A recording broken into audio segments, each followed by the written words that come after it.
రాజకీయాలకు good bye చెప్పిన YCP నేత విజయసాయిరెడ్డి మరి తాను రాజకీయాల నుంచి వైదొలుగుతున్నట్టు ఓ ట్వీట్ ద్వారా అందరికీ తెలియజేశారు. మరి ఆ ట్వీట్లే ముందో ఒక్కసారి చూసినట్టయితే, రాజ్యసభ సభ్యత్వానికి రేపు 25వ తారీఖున రాజీనామా చేస్తున్నాను. ఏ రాజకీయ పార్టీలోనూ చేరడం లేదు. వేరే పదవులో ప్రయోజనాలు లేక డబ్బులో ఆశించి రాజీనామా చేయలేదు. ఈ నిర్ణయం పూర్తిగా నా వ్యక్తిగతం. ఎలాంటి ఒత్తిళ్లు లేవు. ఎవరూ ప్రభావితం చేయలేదు. 4 దశాబ్దాలుగా 3 తరాలుగా నన్ను నమ్మి ఆదరించినటువంటి వైఎస్ కుటుంబానికి రుణపడి ఉన్నారు. ఇక 2 సార్లు రాజ్యసభ సభ్యుడిగా అవకాశం ఇచ్చినటువంటి జగన్ గారికి, నన్ను ఇంతటి ఉన్నత స్థాయికి తీసుకెళ్లినటువంటి భారతమ్మ గారికి సదా కృతజ్ఞతుణ్ణి.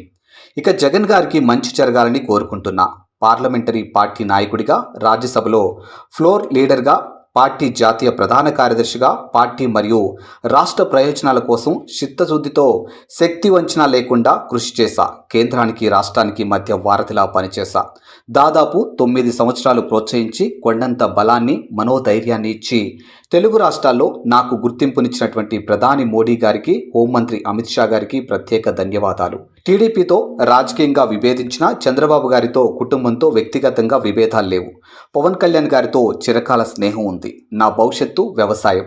సుదీర్ఘ రాజకీయ ప్రయాణంలో ఆదరించినటువంటి నా రాష్ట్ర ప్రజలకి, మిత్రులకి, సహచరులకి, పార్టీ కార్యకర్తలకి ప్రతి ఒక్కరికి పేరు పేరున నా హృదయపూర్వక కృతజ్ఞతలు తెలియజేసుకుంటున్నానంటూ ఆయన ఓ ట్వీట్లోనూ పోస్ట్ చేశారు.